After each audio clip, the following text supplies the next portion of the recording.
સચિન ઓજીવાલા વિસ્તારમાં આવેલી ઇન્ટરનેશનલ કાપડની કંપનીમાં ભીષણ આગ લાગવાની ઘટના સામે આવી છે. ડીજીવીસીએલની ડીપીમાં બ્લાસ્ટથી શોર્ટ સર્કિટ થતા કાપડની કંપનીના યાનમાં આગ લાગી હતી. જ્યારે વિકરાળ બનેલી આગ બાજુની પ્લાસ્ટિક કંપનીમાં લાગી હતી. સમગ્ર ઘટનાને પગલે ફાયર વિભાગને જાણ કરવામાં આવી હતી, જેમાં ઓજીવાલા ફાયર વિભાગની 5 થી વધુ ગાડીઓ ઘટનાસ્થળે પહોંચી આગને કાબૂમાં લેવાની કામગીરી હાથ ધરી છે. એક ફાયરની ગાડી અટવાઈ હતી, તેને લોકોએ ધક્કો મારી બહાર કાઢી હતી.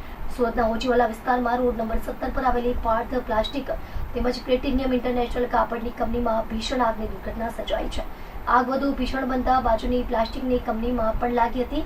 કાપડની કંપનીમાં ડીજીવીસીએલની ડીપીમાં બ્લાસ્ટથી શોર્ટ સર્કિટ થતા યાનમાં આગ લાગી હોવાનું સામે આવ્યું છે. સમગ્ર ઘટનાને લઈને ફાયર વિભાગની ટીમ દ્વારા આગને ઓલવવાની કામગીરી શરૂ કરી છે. સદનસીબે હાજર ન હોવાથી કોઈ જાનહાનિ થઈ ન હોવાનું સામે આવ્યું છે. જોકે કંપનીમાં રહેલ માલ સામાનને ભારે નુકસાન પહોંચ્યું છે. 50 થી વધુ ફાયર બ્રિગેડના જવાનો દ્વારા વિકરાળ આગને કંટ્રોલમાં કરવા માટે તમામ પ્રયાસો સાથે સતત પાણીનો મારો ચલાવવામાં આવી રહ્યો હતો.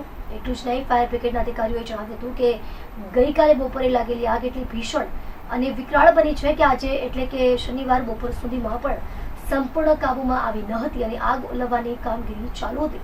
એટલું જ નહીં, ફાયર ઓફિસર સૂર્યવંશે જણાવ્યું હતું કે ગઈકાલે બપોરથી લઈને આખી રાત ફાયર જવાનો દ્વારા આગને કંટ્રોલમાં લેવાની કવાયત ચાલુ હતી. જોકે આજે સવાર સુધી પણ આગ કાબૂમાં આવી ન હતી અને કામગીરી ચાલી રહી છે.